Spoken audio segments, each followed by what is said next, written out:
بسم اللہ الرحمن الرحیم۔ السلام علیکم۔ میری چھوٹی نند بڑی خوبصورت اور ذہین تھی۔ ماں کے مرنے کے بعد وہ میرے شوہر کی ذمہ داری بن گئی، کیونکہ میرا شوہر اس کا اکلوتا بھائی تھا، مگر اس نے بھائی پر بوجھ بننا پسند نہیں کیا اور میڈیکل کی تعلیم مکمل کر کے ڈاکٹر بن گئی۔ اس کی تنخواہ میرے شوہر سے بھی زیادہ تھی۔ میں چاہتی تھی کہ میری نند میرے بھائی سے شادی کر لے، مگر وہ کہاں کسی کو گھاس ڈالتی تھی۔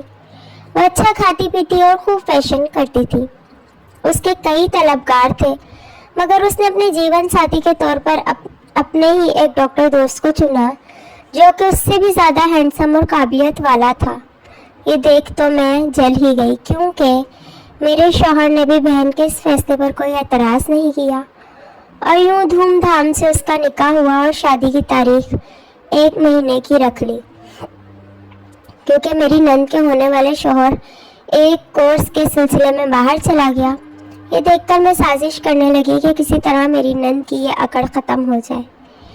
میری نند کا کمرہ اوپری حصے میں تھا، اس لیے ایک رات میں نے سیڑھیوں پر تیل مل دیا تاکہ میری نند کا پیر پھسلے اور اس کی ٹانگ ہی ٹوٹ جائے۔ پھر میں نے جیسا سوچا تھا ویسا ہی ہوا۔ صبح ناشتہ بناتے ہوئے کسی کے گرنے اور چیخنے کی آواز سن کر میں باہر نکلی، مگر سامنے کا منظر دیکھ کر تو میری روح لرز گئی، کیونکہ میری نند تو… میرا نام شبانہ ہے اور میں ایک ہاؤس وائف ہوں۔ ابھی میں نے FA مکمل ہی کیا تھا کہ میری شادی ہو گئی اور میں سسرال آ گئی۔ میرے سسرال میں زیادہ لوگ نہیں تھے۔ سسر کا بہت پہلے انتقال ہو گیا تھا، جبکہ ساس زندہ تھی اور ایک چھوٹی نند شزا تھی، جو اس وقت میڈیکل کالج میں پڑھ رہی تھی، جبکہ میرا شوہر ایک دفتر میں جاب کرتا ہے۔ میرے سسر کی اچھی خاصی پینشن تھی، جو کہ میری نند کی تعلیم پر خرچ ہو جاتی تھی، جبکہ گھر میرے شوہر کی تنخواہ سے چلتا تھا۔ دراصل میری ساس اور نند اپنے مطلب سے مطلب رکھتی تھیں، اس لیے وہ مجھ سے دور ہی رہتی تھیں، جبکہ یہ بات مجھے اپنی بے عزتی لگی، کیونکہ اس بات کو میرے میکے والوں نے بھی نوٹ کیا۔